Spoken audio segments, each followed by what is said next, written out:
Friends, आज के इस वीडियो में हम इनकम टैक्स बचाने के बारे में बात करेंगे। सरकार ने इनकम टैक्स स्लैब के रेट में कोई बदलाव नहीं किया है, तो आपके पास दो ऑप्शन होते हैं। आप नई टैक्स रिजीम में जा सकते हैं या ओल्ड टैक्स रिजीम में जा सकते हैं। नई टैक्स रिजीम में आपको एग्जम्पशन और डिडक्शन नहीं मिलती है। नई टैक्स व्यवस्था में 7.5 लाख तक की आय टैक्स फ्री है और जिनकी भी इनकम 2.5 लाख तक है वो टैक्स देने की कैटेगरी में नहीं आते हैं।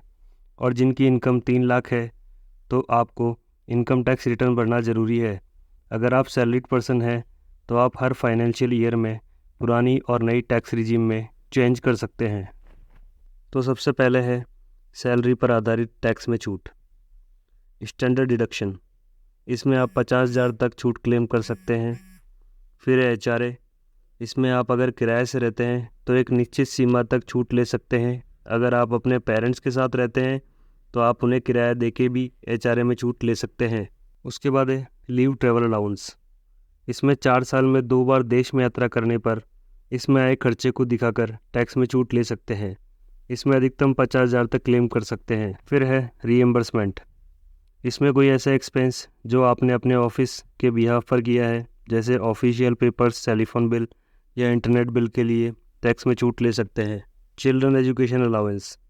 अगर आपको चिल्ड्रन एजुकेशन अलाउंस मिलता है तो इसमें आप 2400 रुपये और चिल्ड्रन हॉस्टल अलाउंस के रूप में 7200 रुपये की अधिकतम छूट ले सकते हैं।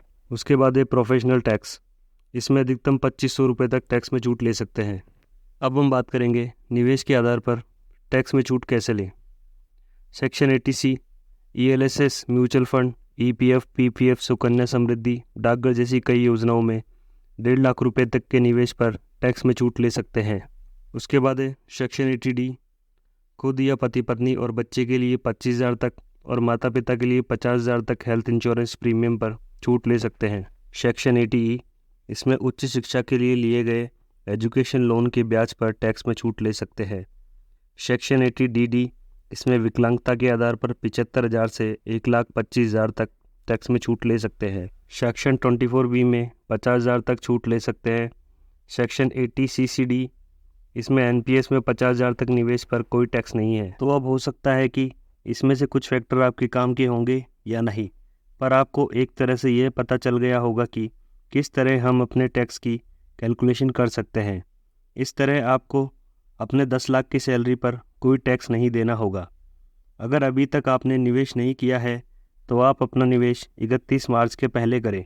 तो अब जानते हैं कि पुरानी टैक्स रिजीम में कैसे टैक्स बचाएं और कहां करें निवेश। Equity linked saving scheme, ELSS को टैक्स सेविंग म्यूचुअल फंड भी कहते हैं। इसमें 1.5 लाख तक टैक्स बचा सकते हैं। इसमें टैक्स बचत के साथ बेहतर रिटर्न भी मिलेगा। जीवन बीमा और टर्म इंश्योरेंस। जीवन बीमा और टर्म इंश्योरेंस के प्रीमियम पर 1.5 लाख तक टैक्स बचा सकते हैं। टर्म इंश्योरेंस में बेनिफिशियरी को मिलने वाली पूरी मैच्योरिटी राशि भी टैक्स फ्री है। स्वास्थ्य बीमा। स्वास्थ्य बीमा प्रीमियम पर 25,000 तक टैक्स छूट ले सकते हैं।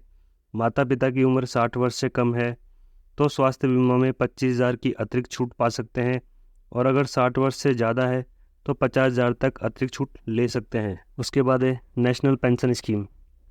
NPS में वेतनभोगी कर्मचारी को सैलरी का 10% तक छूट मिलती है, तो आप टैक्स बचाने के लिए यहाँ निवेश कर सकते हैं।